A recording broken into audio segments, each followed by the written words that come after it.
Bonjour tout le monde et bienvenue. J'espère que vous allez bien. Je suis très contente de vous retrouver pour ce nouveau tirage pour les cancers sur le tirage du temps avec l'oracle, vos vérités cachées, pour voir qu'est-ce qui vous échappe, pour prendre conscience de ce que vous ne savez pas, que vous ne savez pas, et ainsi devenir le créateur conscient de votre vie. Et comme vous voyez, j'ai déjà préalablement préparé les tirages. Vous allez avoir le choix 1 ou le choix 2 en lien avec votre question. Avant toute chose, j'aimerais préciser que une guidance, c'est là pour vous guider, pour vous donner des conseils et des pistes, pour vous permettre d'éviter et de prévoir des écueils dans votre vie, mais qui est bien important qu'elle ne doit pas diriger ou prendre le dessus sur votre vie, les guidances. Vous devez garder votre pouvoir personnel et votre libre arbitre. C'est très important pour moi. Alors ici, on va traiter d'à peu près tous les domaines de votre vie, à ce qui vous échappe, soit professionnellement, vos activités professionnelles, vos projets, vos relations, qu'elles soient amicales, familiales, professionnelles ou encore amoureuses, ou en lien avec une dépendance ou encore peut-être juste pour voir votre avenir ou qu'est-ce qui vous échappe. Et si en passant vous êtes ici par hasard, sachez que le hasard n'existe pas. Et c'est qu'il y a certainement un message que vous devez entendre pour vous aider dans votre cheminement de vie. Et bien que ce soit un tirage pour les cancers, plus spécifiquement, tout ne peut pas faire de sens. Là, donc, prenez ce qui résonne en vous, ce qui vous parle, ce qui vous appelle. Et même si vous choisissez, exemple, le choix 1, rien ne vous empêche de regarder le choix 2. Ça pourrait vous apporter un complément de réponse à votre question ou à votre situation. Et je vous inviterai même aussi, dans la même ordre d'idée, d'aller voir les vidéos en lien avec votre signe ascendant, descendant ou encore lunaire. Si vous ne les connaissez pas, bien, vous allez retrouver dans la description, j'ai mis des liens pour que vous puissiez les découvrir. Alors, je vous invite déjà à préparer votre question. Ça peut être une question ou juste une intention ou un problème que vous avez en ce moment en lien avec une situation, un événement, quelque chose qui vous préoccupe en ce moment. Alors, vous vous doutez bien que je vais commencer avec le choix numéro 1. Je vais mettre donc le choix numéro 2 de côté et je vais traiter du passé, du présent et du futur en lien avec votre question ou votre problématique, les amis, les cancers du choix 1. Alors, dans votre passé, vous avez le sceau 56. Et le sceau 56, c'est la zone de confort. Alors ici, on veut vous montrer, vous ne voyez pas clairement qu'une partie de ce que vous faites relève de votre aversion pour l'inconnu. Puis parfois, l'aversion pour l'inconnu, c'est le moyen de s'assurer que vous ne vous alignerez jamais sur ce que vous désirez vraiment et dont vous avez vraiment besoin. Les choses qui nous sont familières nous semblent sûres, hein? Ça nous rassure, ça nous sécurise. Elles nous paraissent connues, prévisibles, contrôlables. On comprend parfaitement pourquoi qu'on gravite vers des choses qui sont sûres, mais ça peut nous conduire à une vie de limites. L'entendu qui touche toute personne qui a peur de sortir de sa zone de confort, c'est qu'elle a peur de l'inconnu en réalité. Le savoir est souvent utilisé par l'ego, hein, pour se protéger des mers houleuses puis de l'incertitude. Mais l'idée selon laquelle tout le monde a peur de l'inconnu est totalement fausse. Vous ne craignez pas l'inconnu. Si on avait vraiment peur de l'inconnu, les bébés auraient peur de tout, puis c'est pas le cas. Ce qu'on craint, c'est ce qu'on projette dans l'inconnu, en nous basant sur nos expériences antérieures. Par exemple, si nous quittons un emploi que nous occupons depuis, on va dire, 10 ans, pour faire quelque chose, mais de radicalement différent dans notre vie, ben, on s'aventure dans l'inconnu.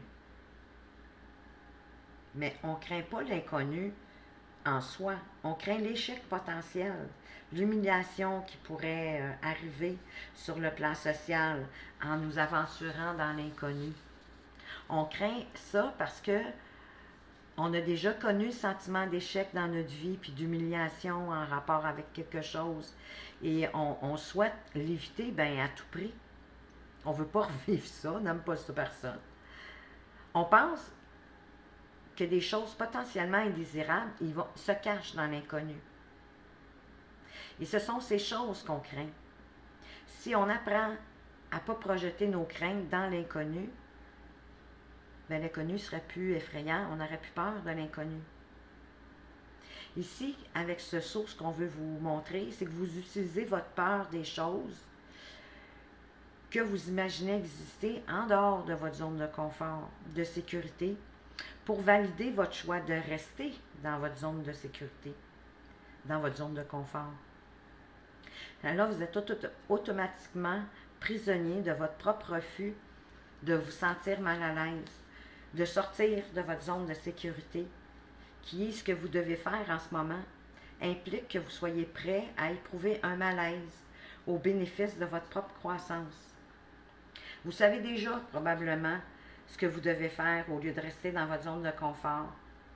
Vous êtes certainement conscient aussi de ce que vous évitez, mais vous ne savez pas, par exemple, exactement pourquoi vous le faites. Une fois que vous avez identifié la mesure que vous devez prendre, qui se situe en dehors de votre zone de confort, ce qui vous semble extrême là, pour l'instant, bien c'est ça que vous devez faire. Vous devez la prendre, cette décision-là. Identifiez la mesure de ce que vous devez prendre et le prendre. Soit vous l'avez déjà fait, soit ça va bientôt se passer. Vous êtes tout prêt. Allons voir dans le présent qu'est-ce qui se passe en ce moment. Avec le saut 40, c'est la censure.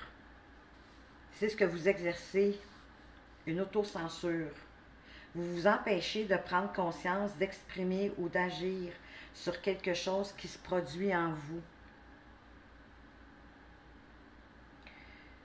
Vous vous censurez peut-être en rapport avec votre zone de confort, c'est-à-dire censurer votre zone d'inconfort. Vous pouvez censurer beaucoup de choses, hein, comme vous pouvez essayer de vous empêcher de ressentir des émotions ou de les étouffer. Ça vient à faire taire une vérité personnelle qui cherche désespérément à s'exprimer. Vous pouvez essayer de vous empêcher de penser à quelque chose, puis vous pouvez même refuser de reconnaître ou d'exprimer un désir ou un besoin. Vous ne pouvez guérir que les émotions et les perspectives douloureuses dont vous prenez expressément conscience et dont vous exprimez la vérité. Quand votre vérité, y compris vos perspectives, vos désirs, vos besoins, surtout ceux qui sont émotionnels, sont enterrés en dessous du tapis, la douleur vous ronge de l'intérieur. Vous pouvez agir de manière passive-agressive ou être totalement distant puis déconnecté. Ou encore, vous pourriez sombrer dans la toxicomanie, par exemple. Je ne vous souhaite pas en passant, là. On utilise toutes sortes de méthodes pour se censurer. Mais vous devez savoir que non seulement la censure rend vos relations et votre vie invivables, mais le monde qui vous entoure commence aussi à refléter ces choses que vous censurez. C'est comme si elles se transféraient à d'autres personnes. Par exemple, si vous réprimez la colère, bien, vous allez avoir l'impression que tout le monde vous en veut, que tout le monde qui vous entoure sont contre vous. Alors, vous devez cesser de vous censurer pour arriver à quelque chose par rapport à la situation actuelle. Ce qui veut dire que vous devez cesser même de vous cacher à vous-même vos valeurs, vos besoins, même vos émotions. de vivre selon votre propre vérité à vous, au lieu de vous censurer. On va aller voir maintenant avec le futur, qu'est-ce qui pourrait se passer en lien avec ces deux sauts-là, si vous voulez travailler ou pas. Et vous avez le saut 37. Et le saut 37, c'est le saut du désir de nuire. Il est fort probable que vous ne soyez pas du tout conscient que vous souhaitez nuire à d'autres personnes ou que vous essayez directement et indirectement de les punir. C'est bien naturel quand on a été blessé là, de vouloir faire souffrir les autres. Ce qu'on vise en réalité, quand on souhaite faire du mal à quelqu'un, c'est de le forcer à se mettre dans un état d'empathie. On veut qu'il y ait de l'empathie. S'il semble qu'on essaye de le repousser, dans le fond, ce qu'on fait, c'est qu'on veut s'en rapprocher. C'est ce qu'on tente de faire. La compassion, elle naît naturellement de la connexion à la souffrance de quelqu'un. Tout ce qu'on doit faire pour ressentir la compassion et savoir quelles mesures prendre, c'est se connecter à la douleur de l'autre. Hein? On essaye de forcer les gens à se mettre dans cet état pour nous connecter à eux au lieu de nous séparer d'eux. C'est ce qu'on ressent quand il y a quelqu'un qui nous fait souffrir. On essaye de forcer les gens à se mettre dans cet état pour maintenir le calme dans nos relations, puis éprouver un sentiment de justice et d'équité, pour échapper au ressentiment. On punit pour établir un sentiment de contrôle dans une situation où on sent qu'on n'a pas de contrôle au fond. On punit pour établir un sentiment d'équité parce qu'on se sent lésé, ce qui va nous permettre d'échapper au ressentiment. On punit aussi pour essayer d'amener les gens à ne pas reproduire un agissement. Mais le problème avec ça, c'est que la punition, elle ne fonctionne pas, là. Ce qui signifie qu'il va continuer à se comporter de la même façon, sauf que vous ne le saurez pas parce qu'il va le faire dans votre dos. Il va le faire en catimini. Que vous l'admettiez ou pas, vous ressentez de la haine présentement. Puis il peut être très difficile pour vous de l'admettre. Parce que ça vous ferait vous sentir mal en tant que personne. Lorsqu'une personne se sent en présence d'une menace, bien, elle ressent de la peur. Puis cette peur-là, bien, elle peut se transformer rapidement en colère. Puis c'est un état de défense, la colère. La haine, c'est l'ego en état de défense. Lorsqu'on haït quelque chose, les questions qu'on doit se poser, c'est quelle menace cette chose représente-t-elle pour moi? En quoi est-ce que ça me fait mal? De quoi est-ce que j'ai peur? Vous devez prendre conscience que votre ressentiment, le ressentiment, c'est un état de souffrance qui résulte du sentiment d'avoir été traité d'une façon inéquitable ou injuste. L'une des principales difficultés touchant le ressentiment, c'est qu'il se transforme rapidement en méfiance. Quand vous avez l'impression d'avoir été injustement traité par quelqu'un, vous en déduisez que vous ne pouvez pas compter sur cette personne-là pour veiller à vos intérêts. C'est bien évident. Donc, vous ne lui faites pas confiance. Vous devez vous poser honnêtement la question suivante. Ai-je en réalité du ressentiment envers moi-même parce que je crois avoir provoqué cette situation dans laquelle j'ai été traité injustement? Souvent, là, notre ressentiment envers les autres, c'est un déguisement. C'est une façon d'éviter d'affronter le ressentiment, justement, qu'on a envers soi-même. Il y a des circonstances où une personne a eu l'impression d'être traitée injustement, alors qu'en fait, elle a été traitée équitablement. Mais c'est vrai aussi qu'il y a des circonstances où une personne a le sentiment d'avoir été traitée injustement, où elle a été effectivement là, traitée injustement. Dans les deux cas, on parle de ressentiment. L'acceptation est un élément clé pour s'en débarrasser. Car si on éprouve du ressentiment, ça veut dire qu'on ne peut pas accepter quelque chose. Il ne faut pas confondre non plus l'acceptation de quelque chose avec le fait de l'adopter comme une préférence ou de l'endosser. C'est pas du tout ça ici, là. C'est juste d'accepter que ça existe. mais on n'est pas obligé de l'appliquer dans notre vie, là. Vous devez juste examiner la situation qui vous cause du ressentiment, puis vous demander qu'est-ce que vous n'êtes pas prêt à accepter dans cette situation-là. Pourquoi que vous n'êtes pas disposé à l'accepter?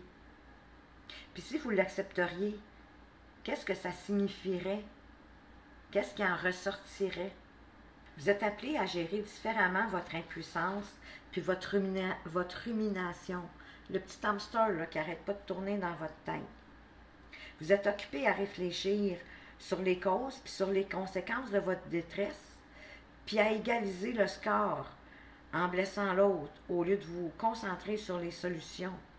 Et pourtant, il n'est pas question d'un match de quoi que ce soit ici, là. C'est pas un match de ping-pong. La décision de chercher des solutions à la détresse, c'est pour changer de manière positive votre présent ou votre avenir. Pour que vous tourniez votre attention dans une direction différente, mais une direction qui va vous apporter des résultats.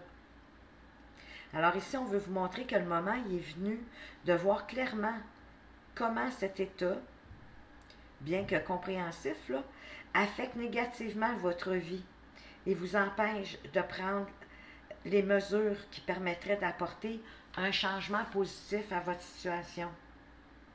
Si vous fermez les yeux pour imaginer les effets à long terme de ce ressentiment, s'il ne change pas ou s'il s'aggrave, qu'est-ce qui va se passer à long terme si vous continuez à vous concentrer sur votre opposition à l'autre plutôt que sur ce que vous voulez réellement?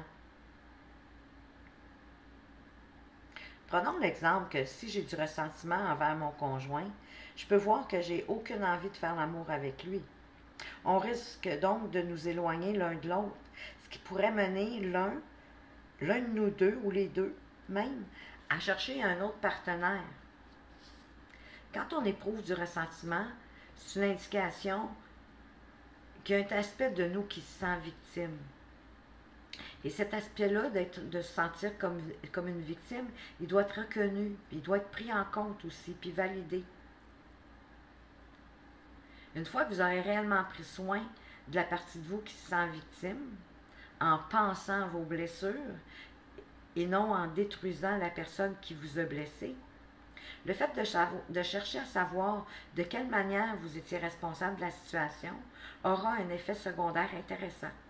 Vous vous sentirez plus impuissant par rapport à l'autre personne. Ça signifie que vous devez prendre vos responsabilités puis prendre les choses en main pour tirer cette leçon puis agir différemment dans l'avenir. Évitez simplement de vous culpabiliser pour ne pas aggraver la situation. En fait, ce que vous voulez vraiment, c'est cesser d'être contre les autres puis commencer à être pour vous.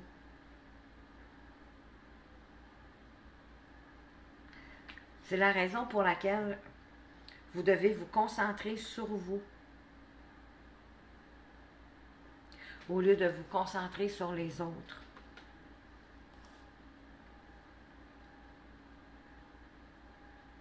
Ça va vous permettre d'avancer plus sereinement. Idéalement, dans la vie, c'est toujours sur soi-même qu'on devrait se concentrer, hein, au lieu de se concentrer sur les autres, de se comparer ou peu importe. Ça permet d'avancer plus sereinement. On va aller voir avec les 4 accords toltèques. Qu'est-ce qu'on pourrait vous dire de plus ici pour alléger un petit peu le tirage, vous donner un conseil avec les 4 accords toltèques. Alors, qu'est-ce qu'on peut vous dire de plus pour alléger ici votre question et le tirage en lien justement avec la question? Faites pas de suppositions. Faites pas de déduction. Présumez pas que vous savez tout. Renoncez aux rumeurs et à la médisance. Les suppositions engendrent des souffrances, car la médisance s'en nourrit. On fait une supposition et on la croit vraie, puis on la défend et on s'efforce de donner tort à autrui. Et bien souvent, les suppositions sont fausses. Hein? On déduit qu'on connaît la question, on pose la question, puis on déduit qu'on connaît la réponse. On ne peut pas connaître la réponse pour quelqu'un d'autre. On peut juste connaître la réponse pour soi-même. Donc, en cessant de faire des suppositions et en allant valider l'information, là, vous allez être dans le vrai.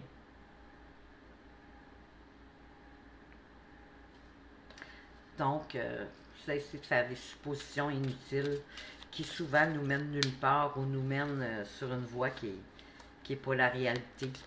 On va aller voir avec votre ange gardien, qu'est-ce qu'il aimerait vous dire de plus, votre ange gardien. Oups, en lien ici avec la question. Qu'est-ce qu'il aimerait vous dire en ce moment, votre ange gardien? Le silence est d'or. C'est dans le silence que tu trouveras tes réponses. C'est dans le calme également que tu seras le roi, que tu seras le gagnant, car celui-ci exprimera ta sagesse. Parfois, il est bon de se taire et de garder pour soi certaines réflexions. Le silence est le chemin qui te guide vers ton intérieur, lequel recèle de véritables trésors. Alors ici, votre ange gardien vous invite à vous recentrer sur vous-même, à regarder à l'intérieur de vous, mais dans le silence, pour y trouver des réponses et cheminer plus légèrement dans votre parcours. Alors, sortez de votre zone de confort, cessez de vous censurer et comprenez que votre désir de nuire, dans le fond, c'est pas vraiment, c'est pas ce que vous voulez vraiment, c'est que l'autre personne soit plus empathique. Ça donne rien de blesser inutilement. Cessez les suppositions et gardez le silence pour trouver vos réponses. Alors voilà pour les cancers qui avaient choisi le premier tas. J'espère que ce tirage vous aura apporté des éclaircissements, des réponses, des pistes pour mieux vous diriger dans votre vie et l'alléger par la même occasion.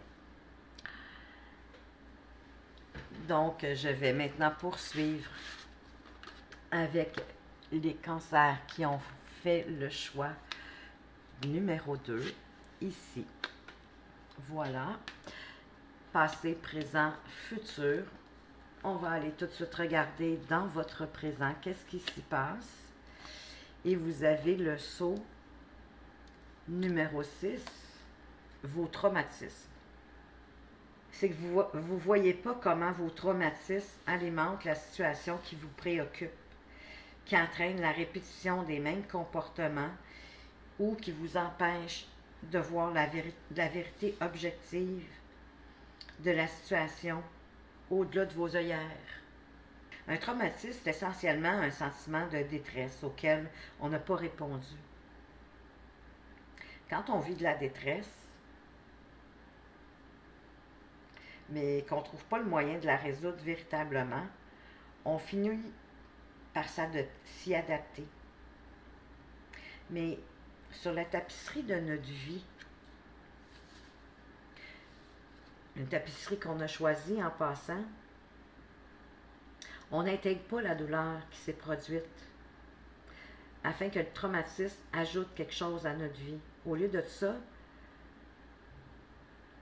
il fait qu'il a enlevé quelque chose. Alors, dans cette situation-là, vous devez vous demander comment mes expériences passées, où j'ai vécu une détresse sans parvenir à la résoudre, peuvent-elles m'empêcher de voir la réalité de la situation? Par exemple, vous pouvez penser que le présent est semblable au passé, alors qu'en fait, ce n'est pas le cas. Vous avez peut-être vécu un traumatisme, qui vous fait agir d'une manière inappropriée au scénario actuel. Ou bien encore, vous pouvez vous trouver dans une situation douloureuse, qui est une répétition du traumatisme vécu, simplement pour essayer d'obtenir cette fois-ci un résultat différent qui vous donnerait l'impression d'avoir trouvé une solution. On a tous tendance à porter des jugements sur la base d'exemples pertinents qui remontent facilement à notre mémoire. Ce qui veut dire que si on peut se souvenir plus facilement de certaines choses, on va avoir tendance à supposer qu'elles sont plus courantes que les choses dont on ne se souvient pas. Par exemple, si on regarde des films violents et qu'on lit des articles qui font étalage de violence, on est plus susceptible de percevoir le monde comme étant dangereux.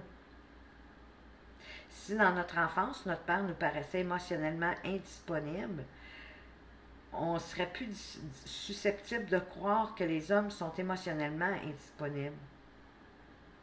Notre point de vue va se renforcer chaque fois qu'on vit quelque chose qui valide les hypothèses auxquelles on est déjà parvenu sur la base de nos expériences passées. Vous devez réaliser deux choses. La première, c'est que le moment est venu de faire face pour vous à vos traumatismes et de résoudre véritablement ce qui n'a pas été résolu. Parce que ça agit comme un filtre à travers lequel vous ne pouvez plus voir la réalité clairement. De même que la situation que vous vivez présentement. Et la deuxième chose que vous devez réaliser, c'est que chaque instant représente un nouveau départ. Le présent, il n'est pas nécessairement une répétition du passé. En réalité, il ne répète pas le passé, même quand on pense qu'il le fait. Et quelles que soient les options que vous vous êtes faites sur le monde, vous conservez le pouvoir de changer ce monde. Ou du moins, votre vision de ce monde-là. Ça vous appartient. Mais peut-être que vous avez déjà réglé vos traumatismes. Sinon, il serait temps de les regarder. On va aller voir dans le présent qu'est-ce qui se passe. Avec le saut 45. Et le saut 45, c'est le filtre. Présentement, vous voyez la situation actuelle à travers un filtre et vous ne vous en rendez pas compte. Donc, vous ne pouvez pas voir la situation clairement. On a tous une perspective. Puis les perspectives sont limitées parce qu'elles sont la plupart du temps subjectives. Nos perspectives façonnent nos expériences et nos expériences façonnent nos perspectives. Un enfant aura du foyer familial une perspective totalement différente de celle du parent. Un médecin aura un point de vue totalement différent de celui du patient. Un filtre, c'est tout ce qui façonne ou déforme notre perception de quelque chose. Par exemple, imaginons qu'à 3 ans, un enfant est attaqué par un chien. Ça crée un filtre qui fait des chiens, à ses yeux, de cet enfant-là, des bêtes dangereuses. Puis ce filtre-là peut persister même jusqu'à l'âge adulte. Ou bien, un autre exemple. Un enfant peut avoir grandi avec une mère très aimante. Par conséquent, elle regarde l'univers à travers la lentille qui montre que tout est là pour la soutenir. Il se peut même qu'elle ne reparte pas les gens qui n'ont pas ses intérêts à cœur autour d'elle à cause de ce filtre-là à travers lequel elle voit le monde. Il y a des filtres qui sont bénéfiques, bien entendu, mais il y en a d'autres qui sont moins bénéfiques, qui sont préjudiciables. Mais dans un cas comme dans l'autre, il faut être conscient d'une chose, c'est qu'ils ne sont pas nécessairement exacts. Puis ils peuvent déformer totalement votre capacité à voir ce qui est réel. Ici, un fil déforme votre capacité à voir ce qui est réel, ce qui se passe véritablement. Vous confondez votre perspective subjective avec une perspective objective. Remettez en question votre perception, puis sortez de votre perspective limitée et très individuelle. Considérez toutes les autres perspectives possibles par rapport à votre situation actuelle. C'est comme ça que vous allez mieux comprendre, puis que vous allez pouvoir évoluer puis avancer sur votre chemin. On va aller voir quel pourrait être votre futur si vous prenez conscience et connaissance de ces deux sauts qui sont vos traumatismes et le filtre. Et peut-être que vous avez filtré aussi vos traumatismes en passant. On va aller voir dans le futur. Avec le saut 42, ici dans la situation, les autres voient, mais pas vous. D'autres personnes vous voient ou voient la situation dans laquelle vous vous trouvez beaucoup mieux que vous. Elles voient clairement ce qui vous échappe parce que ça se trouve dans votre angle mort, mais pas dans leur angle mort à eux. C'est un saut qui est direct, hein? S'il y a un temps où il faut rejeter les conseils des autres et favoriser son propre point de vue, c'est pas celui-ci. Agissez de manière proactive pour obtenir le point de vue de ceux qui vous entourent. Parce que c'est eux qui voient le mieux la situation dans laquelle vous êtes. Ou écoutez les idées qui ont déjà été partagées. Vous allez constater très probablement que la plupart des gens sont parvenus à une sorte de consensus sur la situation qui vous préoccupe. La plupart d'entre eux sont d'accord. Ou peut-être qu'ils sont tous d'accord. Le consensus peut parfois être très mauvais, mais cette fois-ci, il est très bon. Et c'est ce que ce saut veut vous dire. Demandez conseil à ceux qui, vous en êtes certains, vont faire preuve d'objectivité. Demandez conseil à ceux qui vivent leur vie dans la pratique de la conscience plutôt qu'à ceux qui sont régis par ce qui se trouve dans leur subconscient. Cela dit, dans votre situation actuelle, presque tout le monde, aussi conscient soit-il, peut voir ce que vous ne voyez pas.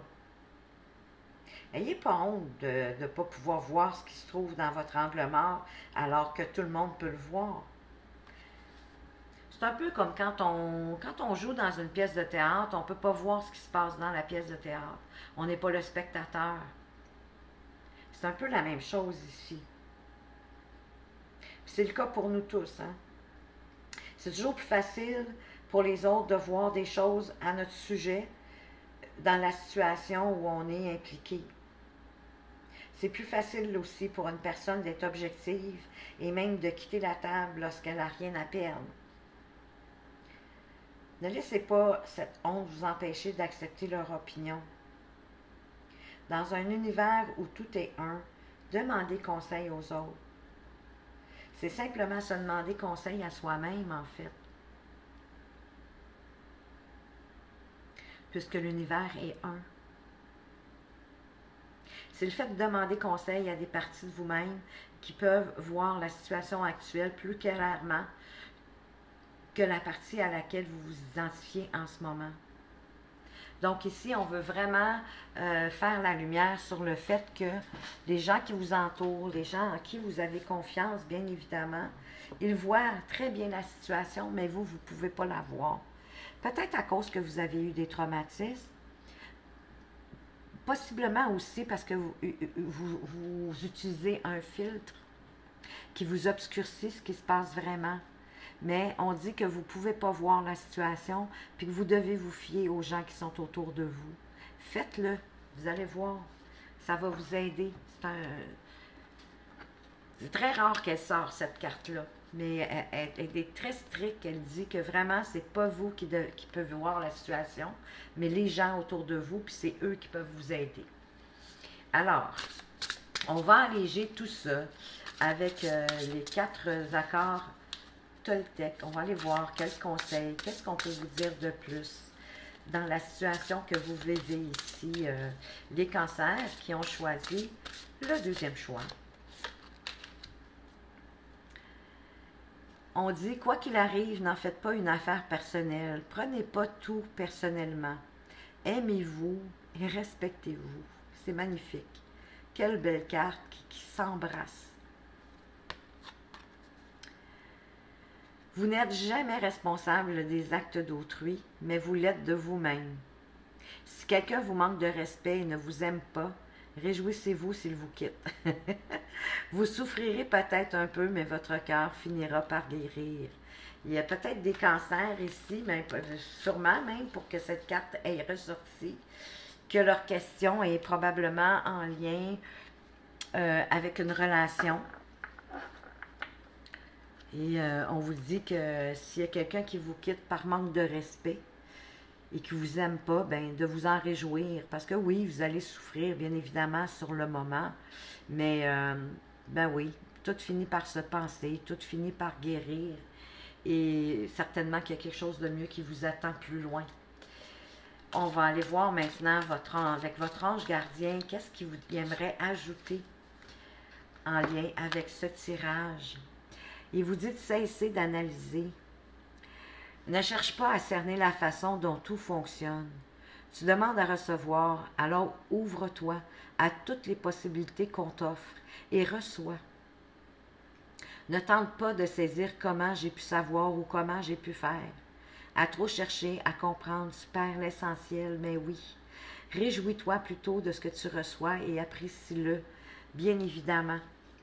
Et en passant ici, appréciez ce que vous venez de recevoir. Il y a des réponses ici. Il y a des pistes qui vous amènent à votre réponse. Ça ne donne rien de tout analyser, de savoir comment tout fonctionne. On ne se pose pas la question quand on ouvre la lumière.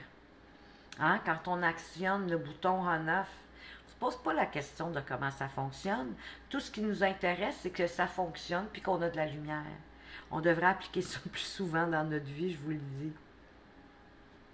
Alors, c'est ce que votre ange ici, il veut vous dire. De vous mettre en état d'accueil, de recevoir puis d'apprécier. Puis je vous dirais remercier. Ayez de la gratitude pour ce que la vie vous apporte. Puis elle va vous apporter encore plus. Alors voilà pour vous les cancers qui avaient pris le choix numéro 2. J'espère que vous avez apprécié ce tirage et qu'il vous a apporté des pistes, des solutions, du moins en lien avec votre question.